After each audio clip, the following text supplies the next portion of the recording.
Well, welcome to a series of studies together on Bunyan's Pilgrim's Progress. Next to the Bible, Pilgrim's Progress has been the most published book in the English language. I teach at a seminary, have done for 17 years, and I frequently ask students, how many of you have read Pilgrim's Progress? And I'm amazed, staggered even these days to find that maybe less than 20%, sometimes as few as 10% of the class have ever read Pilgrim's Progress. And I tell them with considerable gravitas that they will not get into heaven having not read Bunyan's Pilgrim's Progress. I was in the company of someone just recently, and a man who'd spent his lifetime as a preacher, and asked him what his favorite book was other than the Bible. And immediately he said Bunyan's Pilgrim's Progress. And I think if you're of a certain generation, as a couple of you are, then I imagine Bunyan's Pilgrim's Progress was something that you read, perhaps if you're raised in a Christian home, read in your home and read by maybe your parents, or maybe studied it in Sunday school. But I have this fear that Pilgrim's Progress, this may be the generation where Pilgrim's Progress sort of disappears, and that would be a tragedy. This is a book published, the first part of Pilgrim's Progress. There are two parts. The first part was published in 1678. And then 6 years later, the second part in 1684. And we're going to study together both parts.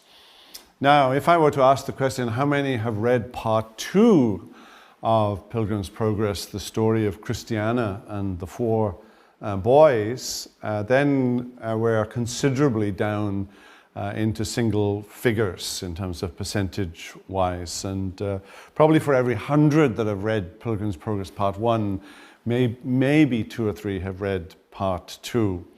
But in many ways, Part 2 of the story is an even better story in some ways than Part 1. And theologically, there are some fascinating things that take place in Part 2 that don't take place in Part 1.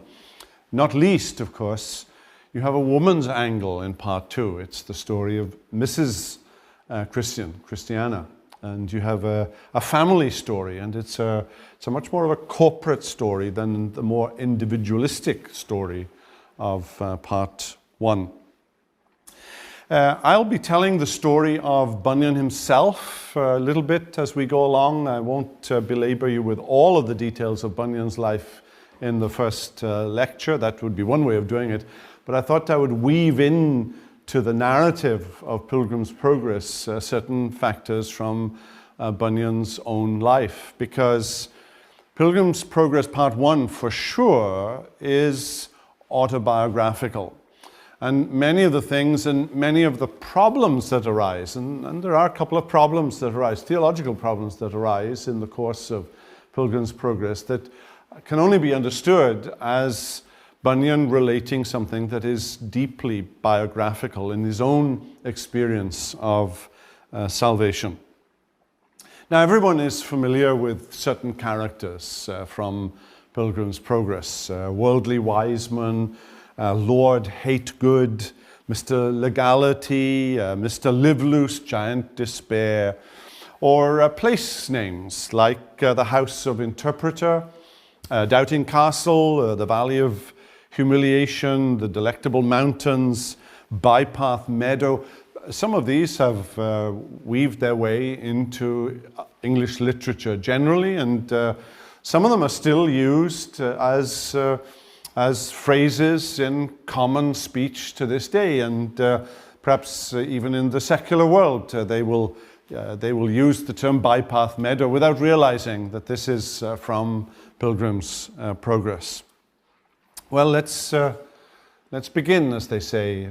I used to listen to a BBC children's program when I was very little on the radio before pictures of that sort of generation. And I can remember this very pronounced Oxford accent saying, "Are you sitting comfortably?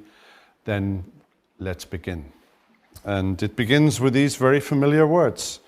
As I walked through the wilderness of this world, I lighted on a certain place where was a den, and I laid me down in that place to sleep, and I slept, and I dreamed a dream. And those are very familiar words, aren't they? I'm actually reading from a fairly recent publication of Pilgrim's Progress, published in 2008 by Penguin Classics, and this is one in which the notes are given by a Bunyan scholar by the name of Roger Pooley, and he is perhaps today the Bunyan scholar in the world.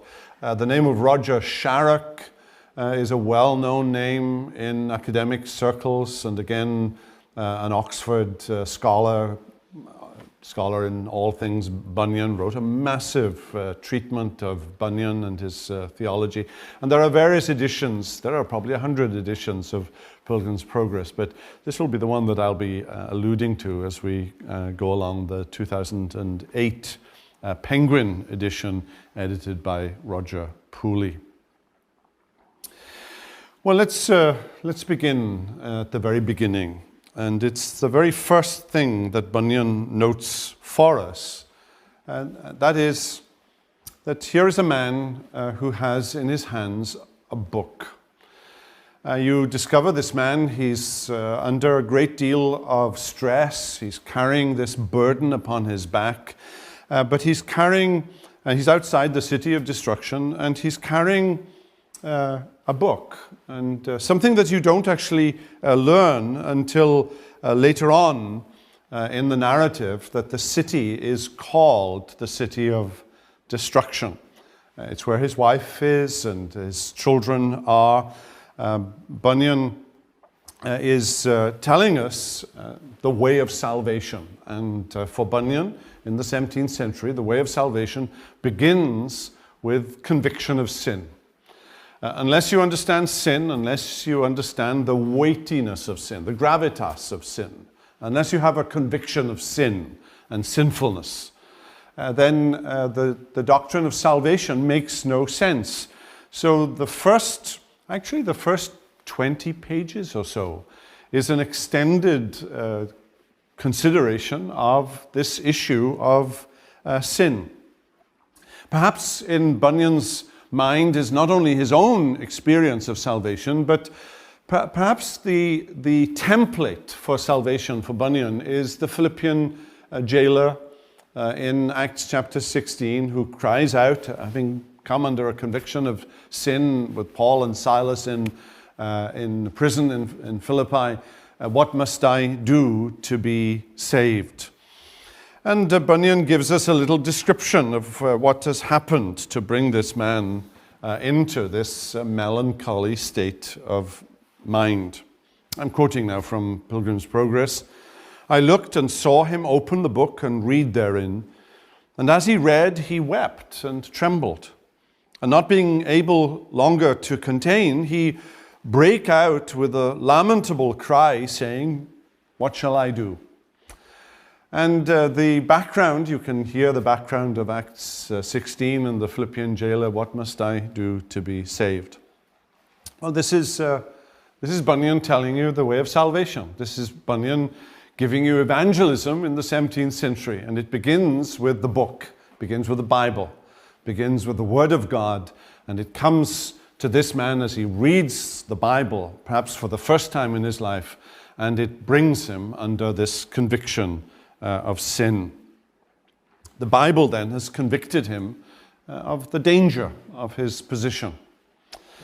Now, Bunyan was born in 1628 to Thomas and Margaret Bunyan in a little village called Elstow in Bedfordshire, and about a mile or so outside of Bedford itself in Bedfordshire. And John Bunyan was raised in very humble circumstances. His father was a tinker or brassier, that is a man who would go from house to house, perhaps from farm to farm, to mend pots and pans, anything really made of metal.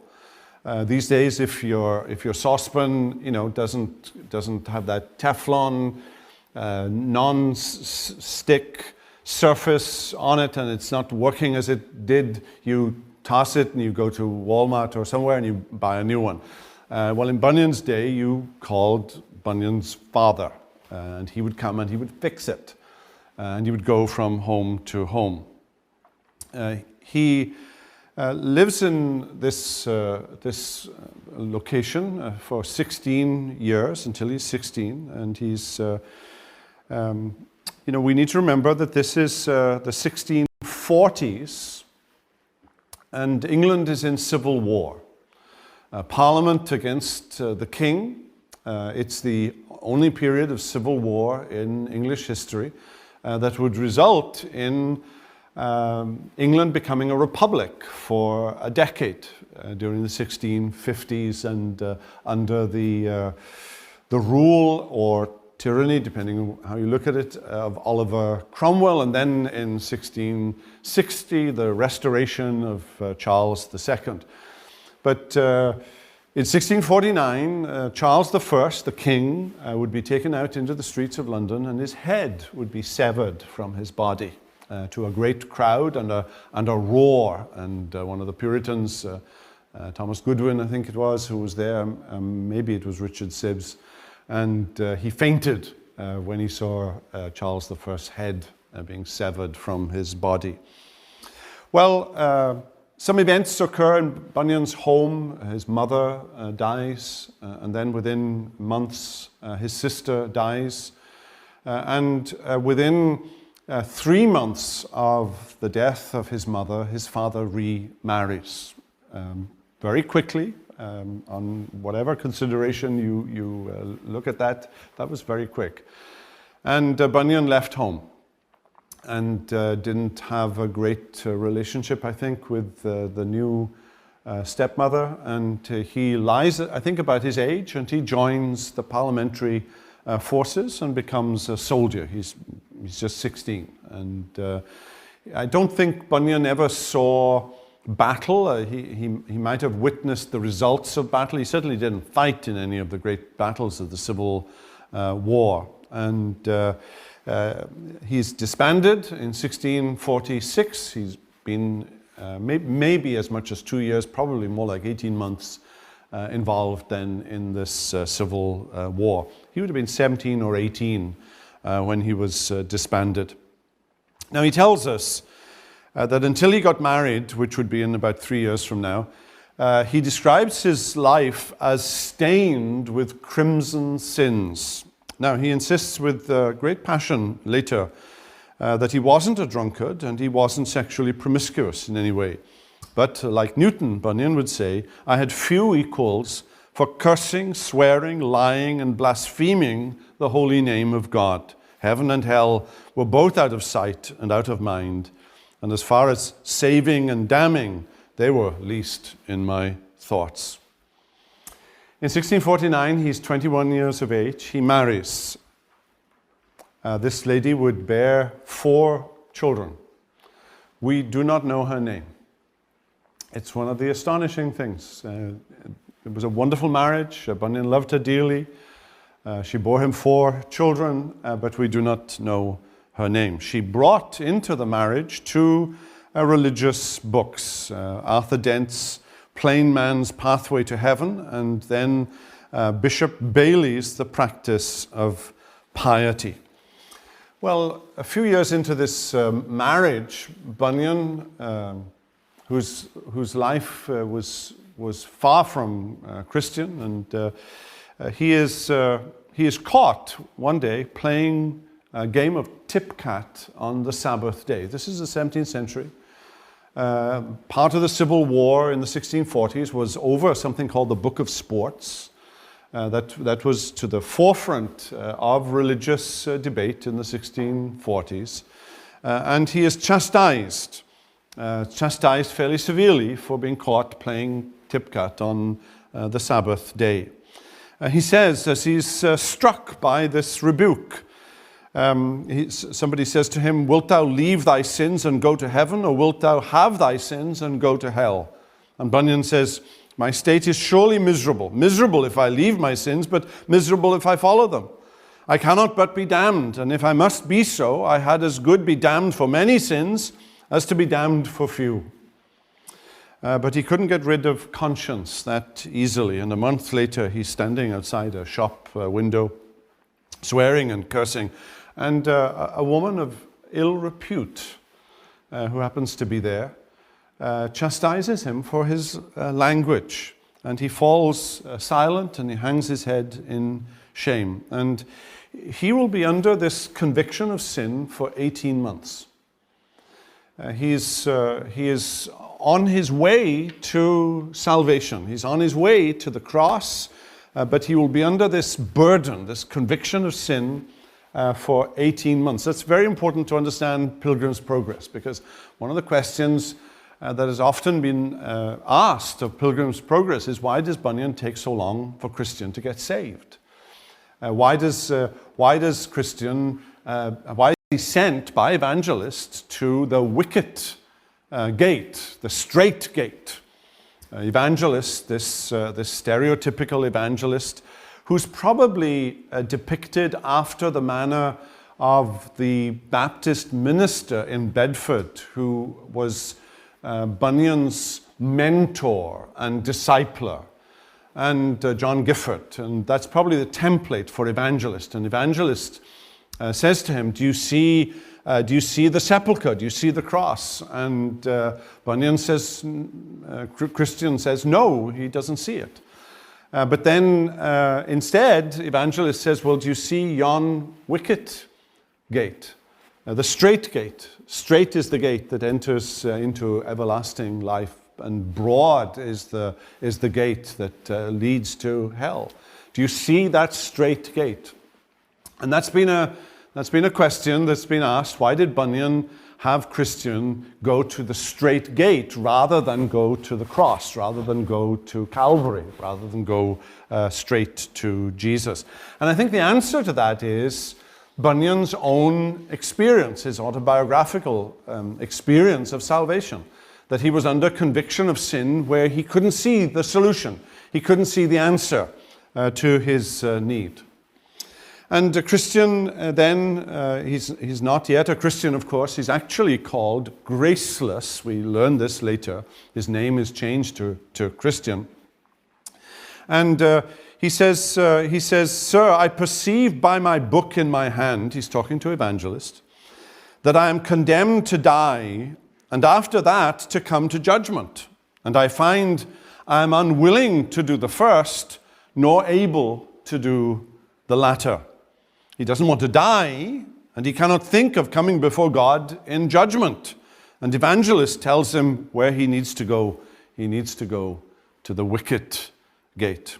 Well, this is the gate of entry that Jesus speaks of in the Sermon on the Mount in Matthew chapter 7. And then let me pick up part of what evangelist then says to Christian. He says to him, he gives him a parchment roll, and there was written on this parchment roll, "Fly from the wrath to come." And we read, "The man therefore read it, and looking up upon evangelist, very carefully said, 'Whither must I fly?' Then said evangelist, pointing with his finger over a very wide field, 'Do you see yonder wicket gate?' The man said, 'No.' Then said the other, 'Do you see yonder shining light?' He said, 'I think I do.' Then said evangelist, 'Keep that light in your eye, and go up directly thereto.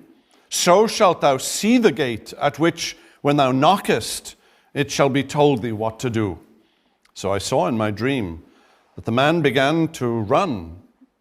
Now he had not run far from his own door, but his wife and children, perceiving it, began to cry after him to return. But the man put his fingers in his ears and ran on crying, 'Life, life, eternal life.' So he looked not behind him, but fled towards the middle of the plain. Well, that's how Bunyan sets the scene in the opening 2 or 3 pages of Pilgrim's Progress. It's a scene of this man, Christian, actually called Graceless, and he is running with his fingers in his ears away from his wife and children and the city of destruction. And he's running, he doesn't quite know where, towards a light that is shining, but he's carrying this enormous burden upon his back. Well, this is a road trip. This is a great journey. It's a tale told in a style that is very familiar to us, and especially, I think, in 2012, when we are living in an age in which fantasy literature is again very popular, and Lord of the Rings, Tolkien is another road trip, beginning in one place and ending in another. And so for the next, I don't know how many, but for the next number of sessions, we're going to look at Bunyan's Pilgrim's Progress and see the journey that this man, Christian, makes to find salvation.